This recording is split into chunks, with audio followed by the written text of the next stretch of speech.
Yeah. So, welcome everyone to another Tuesday Talk.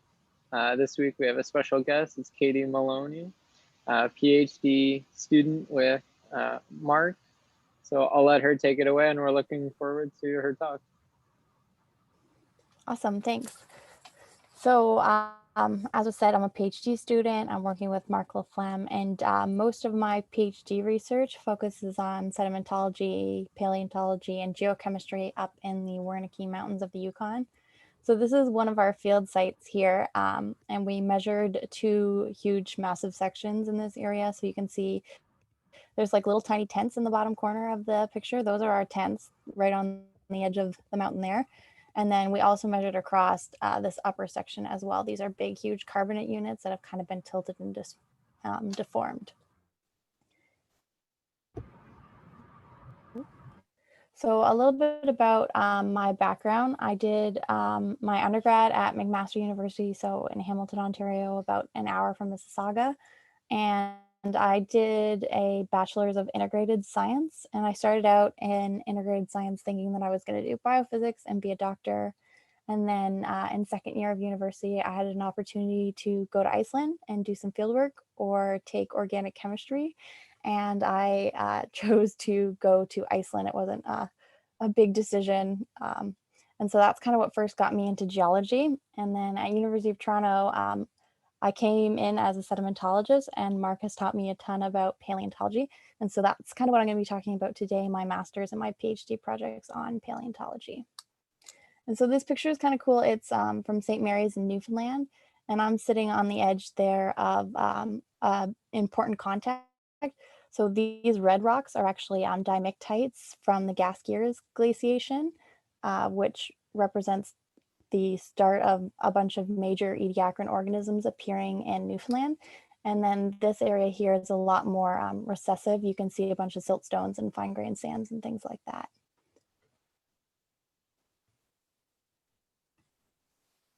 So I want to talk a little bit about geologic time. Most of the depositional systems that I worked on in my undergrad were pretty modern, so proglacial fields in Iceland and caves in Kentucky. And so these are systems where sediment is actively being deposited, whereas now the majority of the work I do is in ancient depositional systems because we're looking for fossils and early life. And specifically, I work mostly in the Neoproterozoic, which is 1 billion years ago to 542 million years. And my master's was mostly focused on the Ediacaran in Namibia, but I've also worked in Newfoundland. And so the Ediacaran, it's so funny with this image because the Ediacaran is actually right behind part of the spiral. I guess they didn't think it was very important, but it is a huge important time in geologic history because this is the first time that life got really big and complex. And then a lot of the work I'm doing now focuses on the Tonian period and these organisms' paleoenvironments. And these organisms span back to 1 billion years ago. And so this is when we're first seeing major diversification events in eukaryotic organisms. So I'm going to talk a little bit about Namibia first and then go on to some of the work I've been doing recently on Tonian macrofossils. So in terms of Namibian fieldwork, it's great to work with an interdisciplinary team. And so the group I went with included people that have a biology background, people that have geology backgrounds. And when you bring people together that have all these different backgrounds, it's a lot easier to get stuff done because everyone has different priorities in terms of, I want to measure the rocks and I want to look for fossils, and it ends up working out really well. Finding fossils is pretty exciting. So that's a huge opportunity in Namibia. It's one of the rare places that preserves ediacaran fossils. And then the third thing is that it's really dry and there's high preservation potential because of the dry environment. Some of the challenges for fieldwork in Namibia is you can go days without finding anything in terms of fossils. You can always find rocks, but when you're looking and looking for fossils and you don't find anything, sometimes it can be a bit disappointing, but it's well worth it when you do find something. It can be a bit colder than expected. So we went in, I've been there in June, July, and August, and their winter is our summer. So when we're there, it's actually their dry season, and it's pretty cold. It can get below freezing at night. So you definitely need a pretty good jacket. And then the final thing is I was surprised by the wildlife. So up in the northern part of Namibia, you get things like giraffes and elephants up in near big national parks. But within our field site, we ended up having things like zebras, and we also have a snake problem in the southern part of the Nama Basin. So this little guy is some sort of adder, and Namibia is home to puff adders and black mambas and all these poisonous snakes. But you just have to be really careful where you step and make lots of noise because they do blend in really well with the rocks.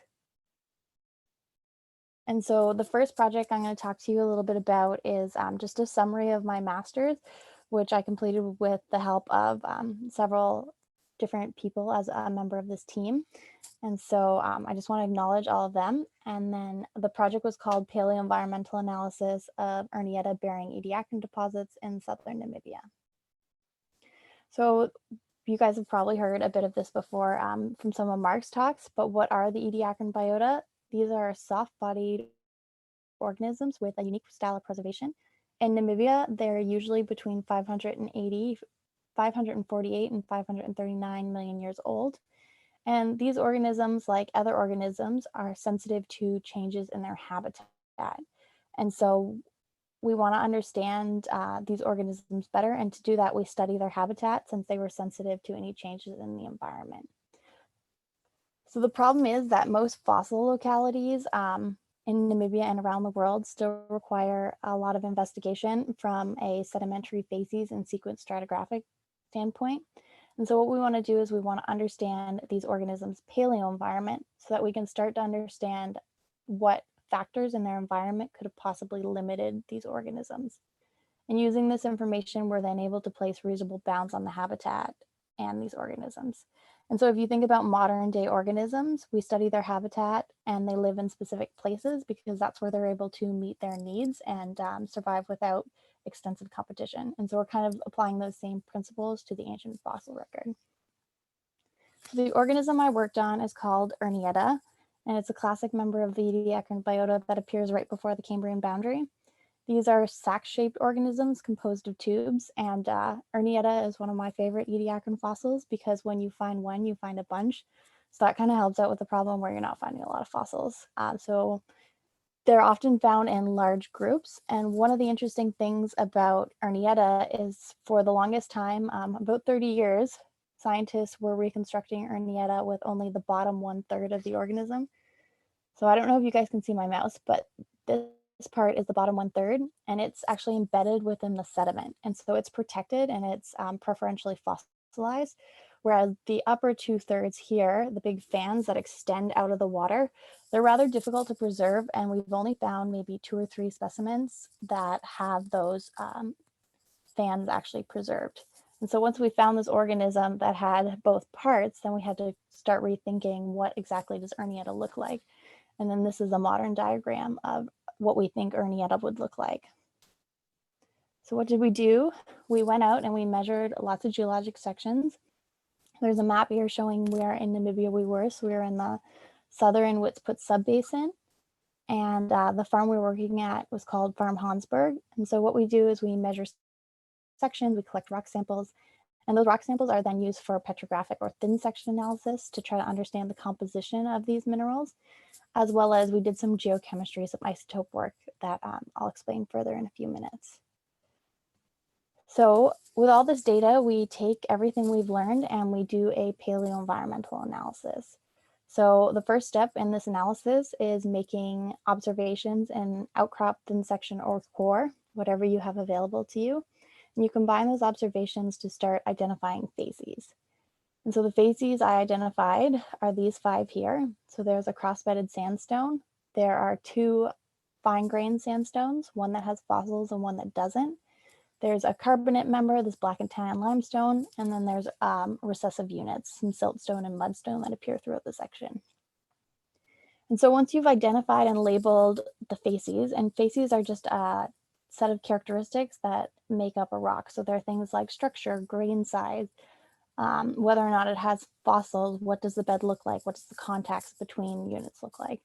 We start to think about what are the possible processes that could have resulted in the deposition of these facies. So for example, a crossbed sandstone could be formed in a river, it could be formed in an ocean, could be formed in a desert. There are lots of places where you can get different facies. And so we have to start grouping the facies together into specific environments based on their spatial arrangement to get a better idea of what the overall depositional environment would look like. So we start to combine facies into facies associations, and all of this is following Walter's law. We're trying to understand these facies as they stack up laterally, stack up vertically would have been adjacent laterally in real life. So how do we do this? We combine the facies and facies associations, and we start thinking about the depositional environment for each group of facies. And we do this based on models. So there are things called facies models, and these are designed, there's a bunch of smart people out there that have studied modern and ancient depositional systems, and they've developed a set of characteristics that and types of facies that we expect to find in each environment. So for example, you would have facies models for deltas or facies models for estuaries. All these different environments have very specific types of facies that we expect to find. And so in my environment in Farm Hansberg, we found two facies associations. The first is a near shore environment. So this would be pretty high energy. And then the second facies association includes the fine grain sandstones with the fossils, as well as the carbonates and the siltstone and mudstone. In this facies association, we describe as a protected shallow marine environment. And we stay protected because in most shallow marine environments, you would expect to find a lot of storm deposition, things like hummocky, swelly cross stratification. You expect to find big waves or records of waves. And yet we don't really find a lot of that at Farm Hansberg. So we think it's probably protected since most of the ripples and things like that are rather small scale. And so we take everything we've learned from this detailed facies analysis and we start to apply it to the paleo environment overall. So you can tie in things like geochemistry, which is what I'll be doing with my PhD. And then you can start to think about the limiting factors that would have influenced the organisms that actually live in this environment. How do these things influence the habitat and affect how these organisms would feed or reproduce? So I take all this data, and this is what we learned. So Ernietta are these little guys that are hanging out on the ocean floor, and they would have been affected by the amount of sediment supply, the salinity, the water depth, flow velocity, all these things. And so in the nearshore paleo environment, they would have been exposed to pretty high flow velocities. You would have been getting big waves in the nearshore environment. And we know that because of those big cross-bedded sands. And then you also have a lot of sediment input. There's a lot of water movement and there's a ton of sediment input. Whereas in the protected shallow marine environment, you're getting a little bit less flow velocity and you're starting to get more periodic sediment input. And so this is interesting because periodic sediment input would have allowed these organisms to potentially feed if they were feeding through suspension feeding. And it also would have allowed them to be rapidly buried and preserved, which is another important thing to consider. How are we actually preserving these soft-bodied organisms? And so a lot of this research trying to constrain these organisms actually went into another paper by a colleague of mine, Brant Gibson, who's also working with Mark. His paper in 2019 proposed that Ernietta were suspension feeders. And so this model that's done with computer fluid dynamics is actually constrained based on the data from the Ernietta that we measured in the field in terms of size and scale. And so you can see here the Ernietta, when the fans stick out of the water, they're actually able to create small little vortexes, and they were likely suspension feeders. And so the other interesting thing that we learned from this paper was that not only were they suspension feeders, but we have a reason why they might be found in groups. So when these organisms are living together in groups, it might be because it was beneficial in terms of suspension feeding.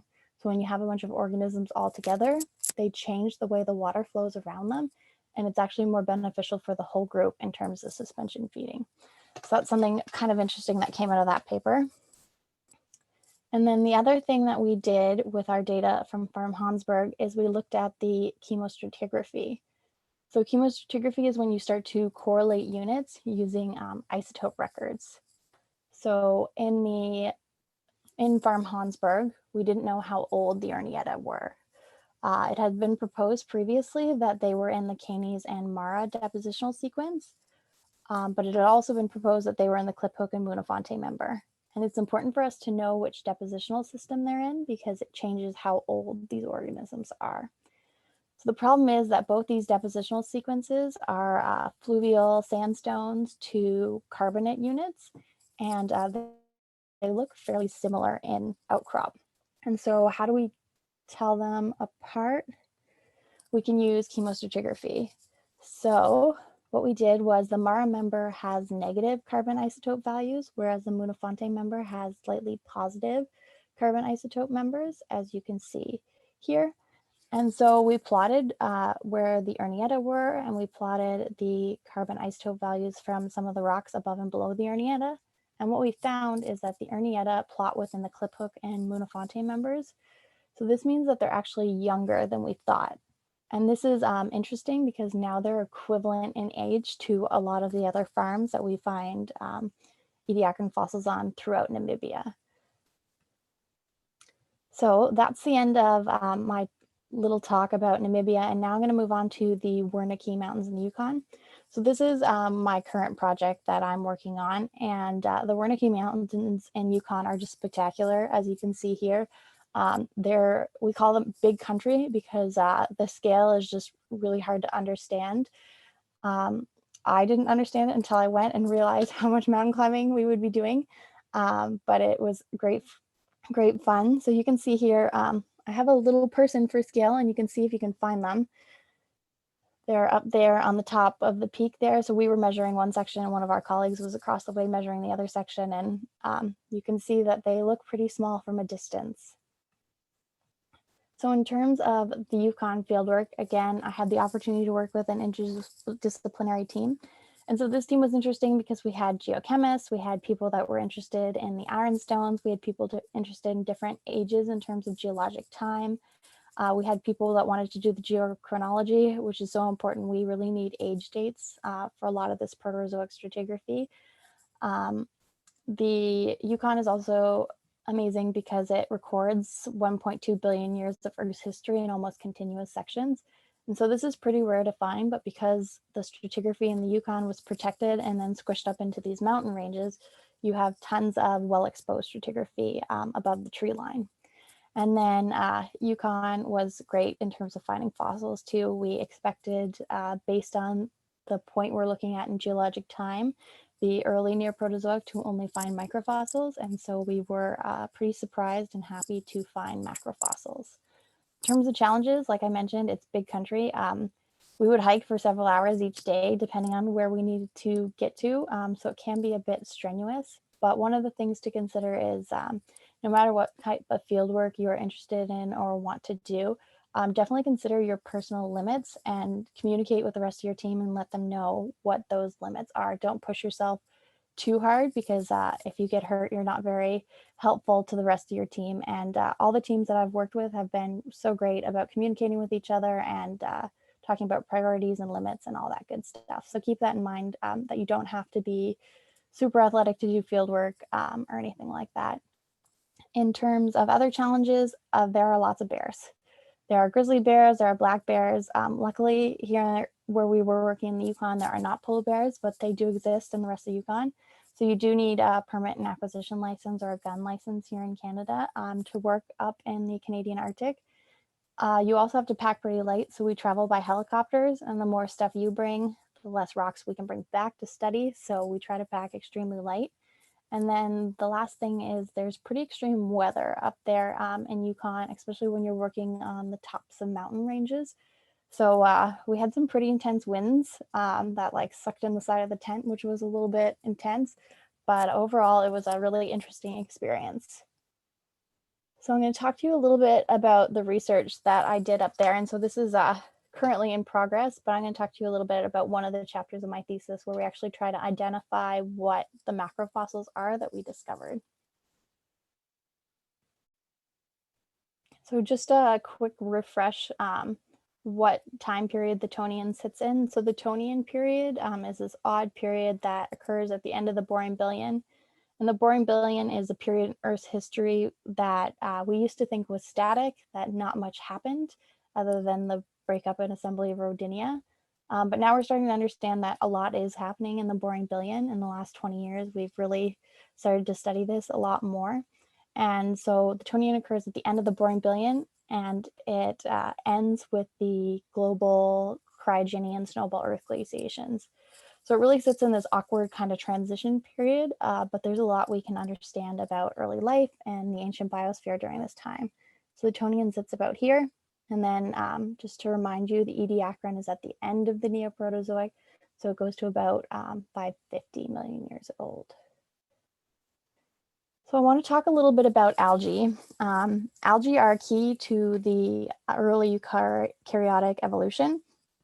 And just to refresh from biology, prokaryotes are those single-celled guys, whereas eukaryotes are when things start to get more complicated. You have a nucleus within the cell and a lot of other cellular parts, but that's the big important thing to consider. And so eukaryotic organisms are where we start to get some really interesting trends in multicellularity.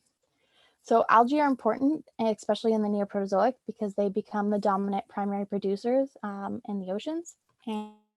And they reorganize the biological food pump, food webs, and they set the stage for the emergence of more complex animals and plants by changing the environment. So what's the problem? The problem is that early eukaryotes are estimated to have originated first in freshwater environments and then later diversified into marine environments by the Tonian period. But we really don't have a lot of evidence of this transition because the Proterozoic algae fossil record is very limited. These guys aren't the easiest to preserve. So in terms of Proterozoic life, what do we know so far? So we have these funny creatures that appear way back in 1640. So this is like 1.5 billion years old almost, or just past that. And so we have things like Grapania, which is here, and Chuaria, and these organisms are thought to be algae, but it's a pretty tough argument to make because there's not a lot of detail in terms of their morphological structure. So this is still contested on whether they're algae or bacteria or what exactly is going on. But the first agreed upon algae is the red algae, Bangiomorpha, and Bangiomorpha is very interesting because it's a crown group red algae. And what crown group means is that other red algae in the fossil record actually descend from this organism. And so in the last year, it's been a super exciting year for green algae. In the last year, we've heard about new green algae that's about 1 billion years old out of North China. And as you can see here, it's called Protocladus, and its structure is pretty clear that it's algae. There's a lot of evidence to support that it's algae, and it's proposed to be a green algae. Later in the Tonian period, around 742 million years, we end up with huge biological advancements where we start to get biomineralization. So this isn't exactly a skeleton, but it does indicate that we are having some sort of mineralization within the structures of microfossils, which is important. And then finally, my guys fit right here on the geologic timeline. So they're about 950 million years old. And so any fossils that we find that have well-preserved morphology gives us an opportunity to try to understand the evolution of early eukaryotes, because once they have this clear morphological structure, it's a lot easier to start to propose what these organisms actually look like. So what did we discover? We found large macrofossils from the outer shelf facies of the Dolores Creek Formation. We have over 90 slabs that were discovered from 7 fossil horizons. And so you can see in this picture that these organisms are pretty diverse in terms of their preservation. We've kind of got a lot going on.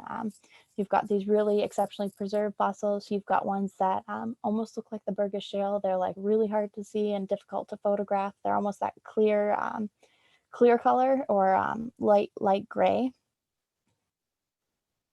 And so where did we find these guys? These guys were found in the Dolores Creek Formation of the Wernicke Mountains. So the Hematite Creek group is the basal formation of the Mackenzie Mountain supergroup. And then within the Hematite Creek Formation, the Dolores Creek sits at the base.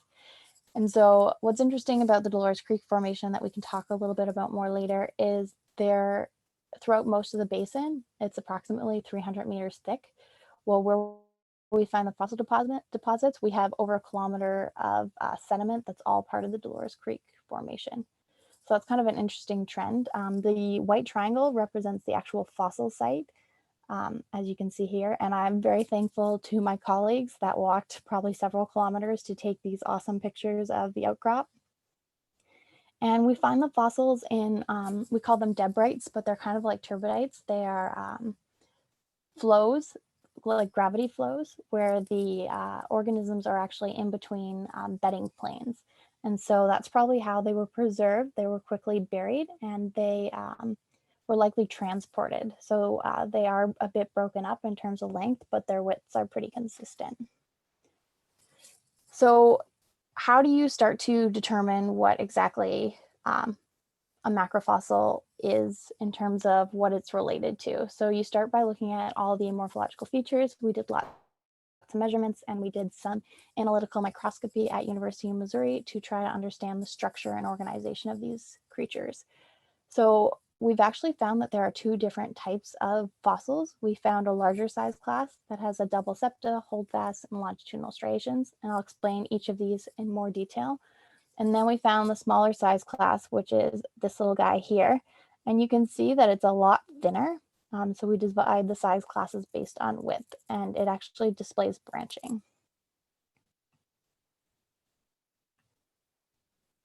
So the first trait that I'm going to talk a little bit about is the double septa.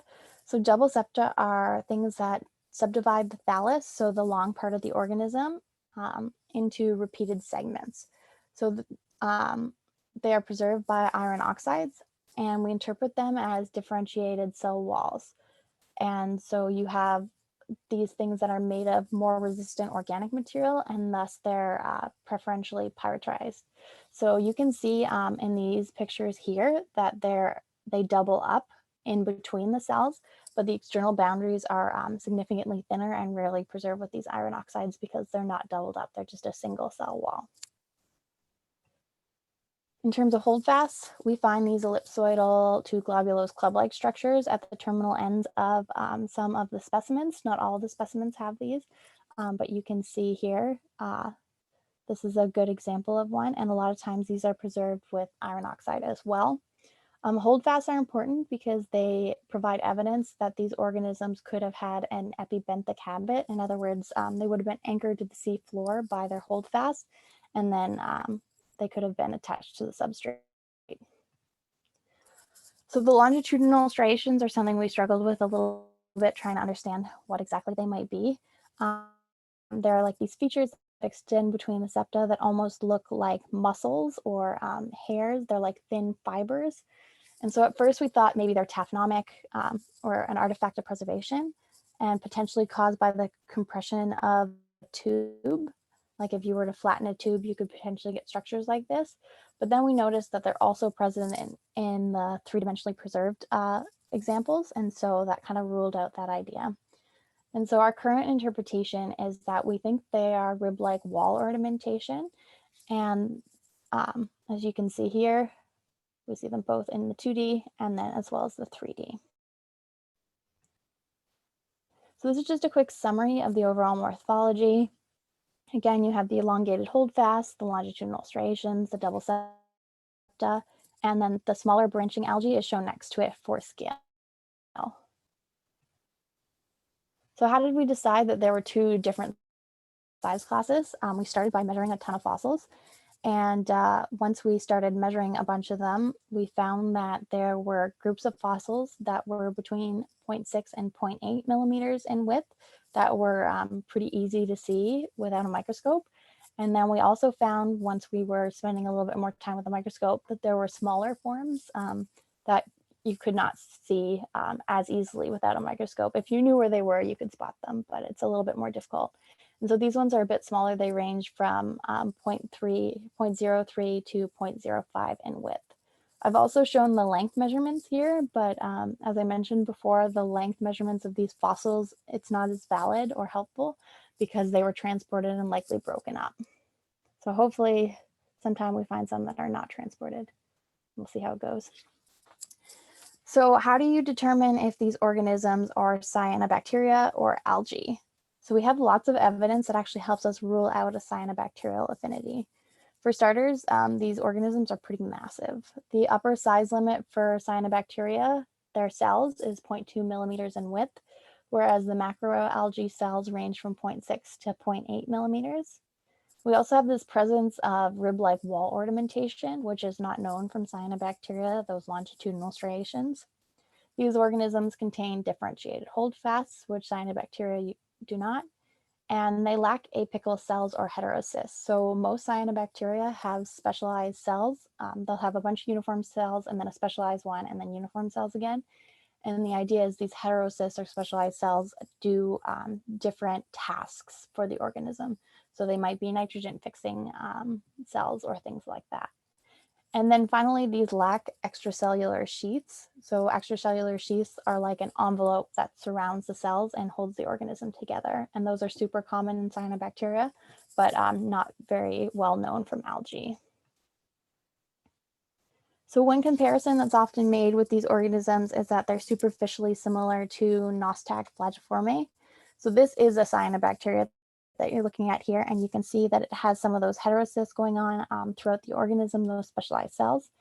And they're superficially similar to the larger Dolores Creek macrofossils based on the size of their colony of trichomes, which can reach up to 1 millimeter in diameter. But the big difference here between these guys and the Dolores Creek macrofossils is the individual cell size. So Nostoc is composed of vegetative cells, so those non-specialized cells are only about 4 to 5 microns, whereas the macroalgae cells are between 600 and 800 microns. So multicellular filamentous green algae actually provide the best analog that we can find for the Dolores Creek macroalgae based on their large size, which is a characteristic of extant spinocladalians. And spinocladalians are a family of algae, green algae, modern green algae. And then the presence of rib-like wall ornamentation is a characteristic of another group of green algae, the extant desmitiacins. And so what is a good modern analog for the large Dolores Creek macrofossils? A good modern analog is Chaetomorphia melagonium. And these are found in the modern Arctic. And you can see by the shape of their cells that they look fairly similar. They're characterized by a uniseriate filament. So that means a single chain of cells. And they have a single discoidal holdfast, which is what we're seeing in our organism. And the cell diameter can range from 350 to 850 microns. So that would be fairly similar to the 600 to 800 microns that we observe in our fossils. So what about the smaller size class? They're a bit trickier because they lack segmentation and holdfast, but they do display branching. And so overall, we compare them to the venetainid. So venetainid are pretty interesting. Again, this is an organism that we don't know if it's algae or bacteria or what's going on with it because it lacks morphological detail. But they're found throughout the Proterozoic, but they're most common in the Ediacaran, and we find them a fair bit in Namibia, which is kind of cool. So their morphology, that lacking of detail and overall shape and structure, is very similar to the smaller macrofossils. However, the big difference is venetainid are larger. They range from 0.25 to 3.5 millimeters, whereas the smaller microns range in width from 30 to 50 microns. So what does this mean for the smaller Dolores Creek macrofossils? It means that for now, they remain taxonomically unresolved. They could represent eukaryotic algae or they could represent cyanobacteria. Till we find some more evidence, this is where we stand with the smaller fossils. So in conclusion, the larger Dolores Creek fossils represent large eukaryotic macroalgae, and we propose a green algal affinity for these organisms. And the smaller Dolores Creek fossils could represent algae, but they could also represent cyanobacteria. So what does this mean? In terms of implications, this discovery of the Dolores Creek macroalgae with a possible green algal affinity and the green algae that was just discovered in North China help provide evidence that benthic macroscopic algae inhabited shallow marine environments by the early Tonian period. And This is interesting because we have something called the biomarker record, which is a record of molecular fossils, things like sterols and long carbon chains that help us understand a record of organisms when the body fossils aren't necessarily preserved. And as of right now, the biomarker record indicates that green algae did not become ecologically dominant until much later, almost 300 million years later. And so one of the big questions that we're asking ourselves now is that if algae did originate 1 billion years ago, which we have evidence in the fossil record, why does it not match with the molecular fossil record? Why does it take 200 million years, 300 million years to actually see these organisms rise to ecological dominance? So there are a couple options. They could be ecologically restricted, the algae only taking over specific environments with the perfect conditions for them to thrive. Or it could be difficulty preserving the molecular fossil record, or there could be something else that we have yet to find. So the next part of my project is doing a large-scale paleoenvironmental analysis of where these fossils were found, trying to understand how widespread they are across Yukon and potentially Northwest Territories. So that's exciting. And then doing some geochemistry, trying to get a better idea of, was the environment restricted by ocean conditions? Did we have enough oxygen in the ocean for these organisms to potentially live there and thrive? And so I just want to acknowledge all my funding sources, both my teams from Namibia and Yukon, and technical support from Tara, Antonio, Jeff, and Chris. And then overall, in conclusion, fieldwork has been a huge part of all of my research, my graduate research and my undergraduate research. And it is a huge source of data collection. It can come in a lot of different forms. So if you don't love field camp, or if you don't love a certain type of fieldwork, that's totally okay. You might find you like a different type of fieldwork. So my recommendation is to find different ways to get involved in research through ROP, field camps, field research assistant positions, industry jobs, and any sort of graduate research to kind of find what works best for you. Does anyone have any questions? Hopefully that wasn't too long. No, thank you. I think that was an amazing presentation. I learned a lot for sure. Awesome. Glad to hear that. Are you able to see the chat, Katie? I think so. We have a couple questions from Mohammed. I can read them out if you can't. Yeah, I can see them here. So let's see here. Daniela said my mom is from Namibia. That's yeah. Cool. I was actually going to ask. Pardon? We're in Namibia. Windhoek. Oh, okay, very cool. Yeah, we spent a lot of time in Windhoek. That's awesome. No, I actually grew up there, so I thought it was like crazy because most people don't even know where Namibia is. So to hear someone be like, "Oh, I went there, I loved it," I don't know, it was very fun for me. That's awesome. No, Namibia is a really cool place. There's lots of interesting opportunities. Have you got to go before? No, my mom immigrated from Namibia to South Africa when she was in her 20s. So I was born in South Africa. So like my family's in South Africa. So I would just go to South Africa, never Namibia. Yes. No, that makes sense. Very cool though. Yeah.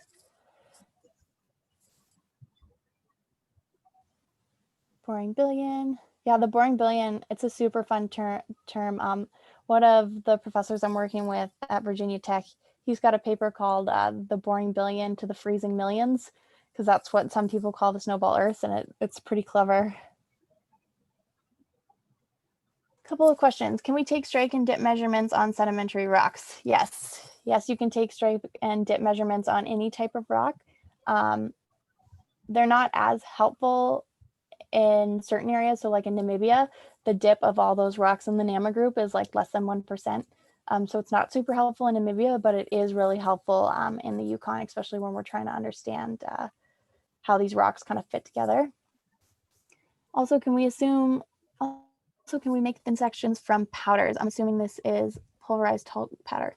So usually you would make the thin sections from the parts of the rock that are left over that are not necessarily powders, if that makes sense. So you'd like leave part of the rock aside, and that's what you'd make the thin sections out of, and then you take the other parts of the rock and powder it. The powder is usually used for geochemistry purposes.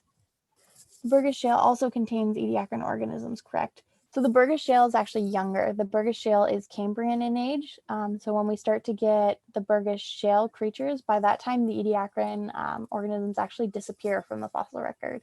So we have this period of about 30 million years where the Ediacarans kind of rule the ocean, and then they're gone. And we have no idea. We have lots of theories and possibilities of where they could have gone or what happened to them, but it's a huge mass extinction. We don't fully understand exactly what happened. Also, our sedimentary rocks are facies for sedimentary rocks and metamorphic ones. So the terminology facies across the board in geology means set of characteristics. But when we say metamorphic facies, it's usually pressure and temperature characteristics related to like composition of minerals, composition of the rock in terms of minerals. So like when we say green schist facies in metamorphic rocks, we're usually referring to the fact that it has specific minerals in it, and that would result in a specific pressure and temperature gradient to form those minerals. I think that's everything, Mohammed. If I missed any of your questions, please feel free to post them again. I'm gonna go ahead. I have a question for you, Katie. Yeah. Obviously you did a lot of field work. Where was your favorite site that you worked at? Well, that's a good question. Honestly, it changes. Right now it's Yukon. I love being up in the Yukon. There's like no snakes, which I'm not a fan of. But every type of fieldwork is really different. So I definitely don't have a for sure favorite. It doesn't stay the same all the time. But I think Yukon's my favorite right now because I didn't get to go in June and July. And I'm looking forward to going this summer. I think we're gonna quarantine and everything if we have to, just to get up there. So yeah. For sure. I'm sure the Yukon is amazing just from the pictures that you've showed. Yeah, it's pretty crazy field work. So we ended up to get to our field site. You like fly to Yukon to Whitehorse, and then we spent a couple days kind of packing and preparing in Whitehorse, organizing bins and whatnot. And then we drive 4 hours north to Mayo. And then from Mayo, you take a plane to a helicopter Like it's just like an extended adventure to even get in the field, which is always interesting. So that's why you mentioned like don't really get hurt or push your limits because there's not much help out there. Yes, exactly. You definitely want to be realistic about what works for you and what doesn't. I know there was a couple days where we did like, I think the hike was really, really long because from this picture here, we actually hiked over to the equivalent mountain ridge to do measurements. And it doesn't like look that far, but once you drop down into the valley and have to wade across streams and stuff and then get up there, I think we were gone for like maybe 18 hours or something like that because the sun doesn't go down in Yukon during the summer. And so after that day, it was like, I think it's time for a rest day. I think I'll look for fossils around here for a while. So just be honest with your teammates about what your limits are. And if you're not feeling good, it just helps to make sure everyone stays really safe. Yeah, for sure. I just find it so cool how, like, as a paleontologist, you can look for fossils, know what they are, and create so much like information just from that small fossil that you find. I find that amazing.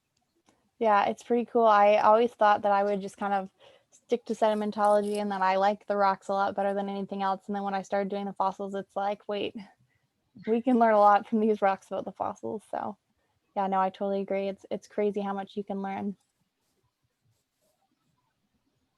Does anyone have any more questions? Maybe we'll wait 2 minutes. Sure. I have one. I was just going to ask Katie, you said you did your undergrad at McMaster and it was like the integrated science with some earth science as well. Did you have any sort of inclination towards paleontology going into grad school? I know you said you were a sedimentologist or you're going in as a sedimentologist, but did you have any interest in paleontology prior? So I didn't know that much about paleontology going in. I had taken like history of the earth and stuff like that in undergrad. That was kind of an overview of fossils.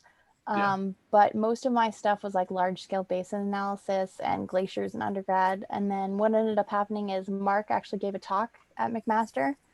And one of my professors pointed out that he was looking for someone to do like the stratigraphy SID side of a project.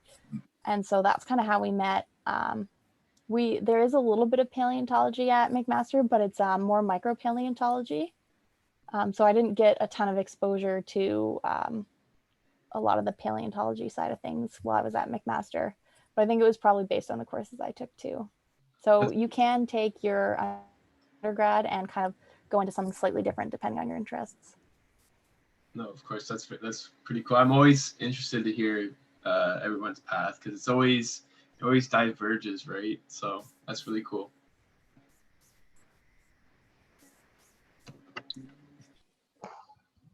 I don't think we have any more questions right now, but I just wanted to say on behalf of everyone at the club, thank you so much for coming in, teaching us.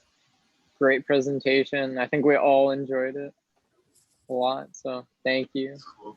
Awesome. Thank you, Katie. Yeah, no problem.